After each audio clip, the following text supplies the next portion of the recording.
Salut la compagnie, c'est Jules Melon, et aujourd'hui dans la Ciné Critique, dans quoi me suis-je embarqué? Il faut dire que, il y a quelques semaines, j'ai fêté avec plaisir les 30 ans d'un film qui a marqué mon adolescence, à savoir Les Visiteurs, et que je me suis dit, tiens, pourquoi pas, dans la foulée, évoquer les suites et autres. Bon, autant Les Couloirs du Temps, donc le deuxième volet, c'était sympathique à revoir, mais là, celui-ci, ouïe ouïe ouïe.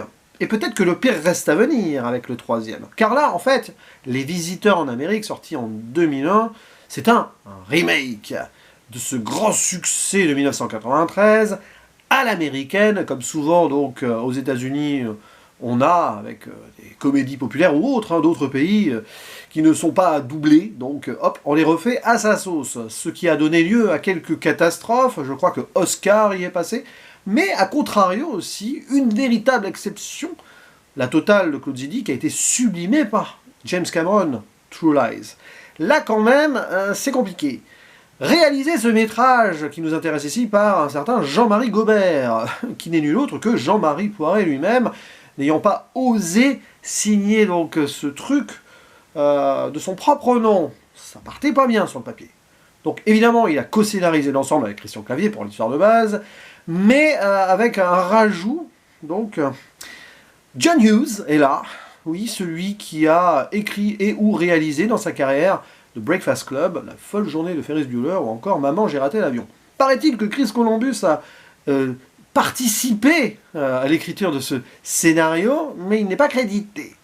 Bref, Les Visiteurs en Amérique, c'est grosso modo avec Jean Reno et Christian Clavier qui reprennent les pitreries de ce premier visiteur qu'on apprécie ou pas, selon certaines personnes, tant, avec rajout au casting ici d'acteurs forcément anglophones, tels que Christina Applegate, qui n'a pas eu une grande carrière, Matt Ross, non plus, Tara Reid, qui elle par contre était assez connue à l'époque dans la série de films American Pie.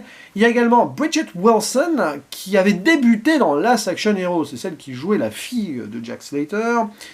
Et alors, Malcolm McDowell, oui, Monsieur Orange Mécanique, entre autres, qui joue le Marge.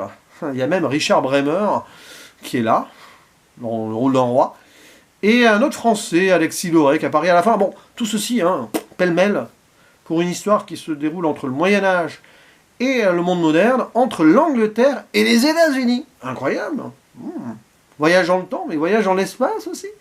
On va donc trouver ce chevalier, un comte, qui s'apprête à épousailler une princesse angloise, donc qui vient en Angleterre avec son écuyer, etc., et qui va avoir un gros problème. Et du coup, il va quérir un enchanteur afin de remonter les couloirs du temps pour empêcher tout simplement un drame, parce qu'il a tué sa promise par erreur, empoisonné. Et donc, ce chevalier français, qui parle super bien anglais, et puis il n'y a pas un anglais hyper moyen-âge non plus, oh là là. Et son écuyer, qui parle aussi super bien anglais, alors qu'il... Bon bref, c'est un écuyer. Ils vont être envoyés trop loin, enfin, pas dans le bon sens, pas dans le passé, mais très très loin dans le futur, dans les années 2000. Et ils vont passer de l'Angleterre aux États-Unis, parce que la chambre dans laquelle ils étaient a été reconstituée pièce par pièce dans un musée à Chicago. Bien sûr, normal.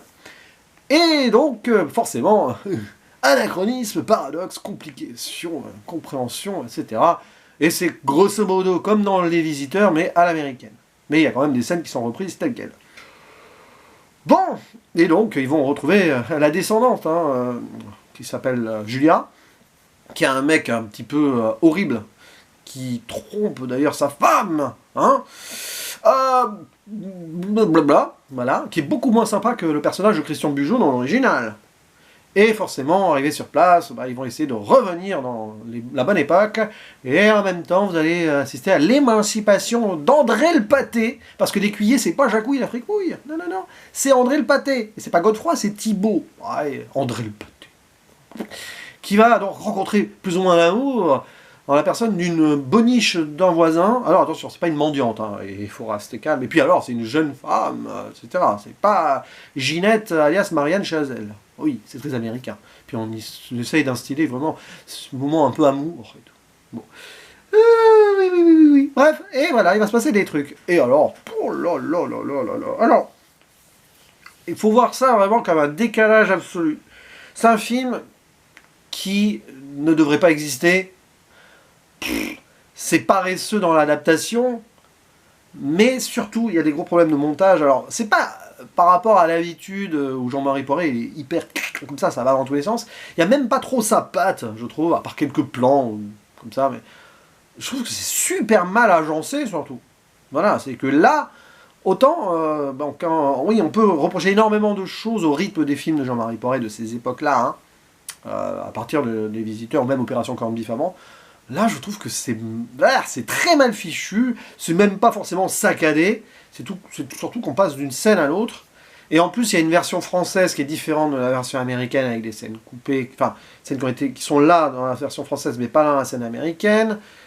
Et bon, après, pour les gags, je vais pas vous faire la liste, c'est pas très intéressant. À un moment, il va dans les toilettes d'un restaurant pour manger un truc qui parfume à la menthe. Mais grosso modo, vous avez à peu près la même chose. Enfin, c'est assez vain. Mais c'est surtout que cette histoire, ça colle tellement pas. On essaye peut-être d'en faire une forme d'absurde. Limite, j'aurais préféré une approche plus à la Monty Python, puisque là, j'ai parlé récemment du sens de la vie.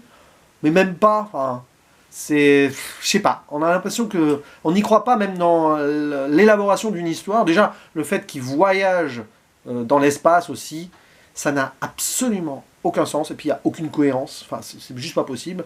Il y a aussi donc cette histoire du mage qui est vraiment, vraiment le descendant de Merlin. Enfin, je sais pas, je crois que c'est dit à un moment. Bon. Mais qui est presque un super-héros. Parce que lui-même va aller dans le futur. Donc ça, c'est vraiment la grosse différence, à part donc Chicago, du film de base. Et qui à un moment va revenir un petit peu en mode T-1000, hein. Enfin, je pensais à ça, mais puis Malcolm McDowell, bon, on a l'impression qu'il se fait plaisir, enfin il est en mode récréatif, mais voilà. Donc, bon, voir Jean Reno et Christian Clavier parler anglois, enfin anglais, parce que c'est même pas de l'anglois là, à ce niveau-là, hein. Pourquoi pas? Bon, Jean Reno, carrière américaine, hein, déjà, je crois qu'il avait, oui, il avait tourné au moins Mission Impossible. Ouais, et puis Christian Clavier, je sais pas si c'est pas sa seule incartade au pays de l'oncle Sam, mais à un moment ça m'a tellement énervé que c'était tellement pas logique que passer les scènes d'introduction dans le Moyen-Âge, j'ai regardé ça en VF. Parce que tant qu'à y être, hein. Et j'ai remarqué des voix, au moins c'est ça qui est intéressant, c'est que tu te dis, ah tiens, par exemple, le personnage de Christina Applegate est doublé par Valérie Carcenti, qui notamment a été la voix de Queen Morgan Dorfer dans la série Daria. Et c'est la même intonation. Voilà, donc. Et puis il y a Ludivine Sagnier, oui, qui prête sa voix au personnage de Tara Reid. Voilà, donc tout ça, hein, c'est tout. Je ne vois pas trop quoi raconter de plus sur un film qui est quand même assez pitoyable, mais peut-être pas aussi catastrophique que Les Visiteurs à la Révolution. Enfin, je ne sais pas, je reverrai La Révolution. Mais de mémoire, en tout cas, j'avais préféré celui-ci aux Visiteurs de la Révolution. C'est dire à quel point j'avais pas aimé le troisième volet, hein, quand même. Mais bon, peut-être que je le reverrai à la hausse, à la relecture. J'en doute. Enfin voilà, c'est l'un des exemples, donc nombreux, hein, vous pouvez en citer d'autres dans les commentaires, de remake à l'américaine qui n'apporte absolument rien. J'ai aussi souvenir d'avoir vu le remake d'Un Indien dans la ville, c'était vraiment pas bien. Vraiment pas bien du tout. Mais bon, au moins, on retrouve Clavier et Reno. Voilà.